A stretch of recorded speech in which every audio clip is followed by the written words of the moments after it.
അതേസമയം വനം വന്യജീവി ആക്രമണം തടയാൻ ഉന്നതാധികാര സമിതിക്ക് രൂപം നൽകി. മുഖ്യമന്ത്രി ചെയർമാനും വനം മന്ത്രി വൈസ് ചെയർമാനുമായിട്ടാണ് സമിതി പ്രവർത്തിക്കുക. മന്ത്രിസഭാ യോഗത്തിലാണ് തീരുമാനം. കഴിഞ്ഞ ഒരു മാസത്തിനിടയ്ക്ക് വന്യജീവി ആക്രമണത്തിൽ പൊലിഞ്ഞത് 8 ജീവനുകൾ.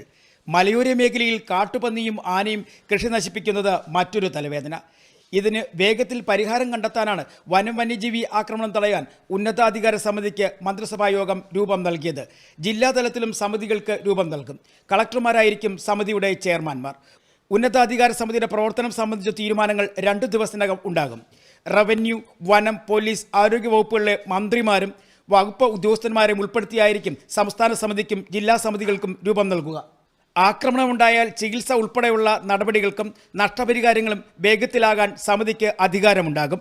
വന്യജീവി ആക്രമണത്തെ തുടർന്നുണ്ടാകുന്ന പ്രതിഷേധങ്ങളും പരസ്യമായ ഏറ്റുമുട്ടലുകളും സർക്കാരിനും മന്ത്രിസഭയ്ക്കും ദുഷ്പേരുണ്ടാക്കിയെന്നാണ് വിലയിരുത്തൽ. Kerala vision news, Thiruvananthapuram.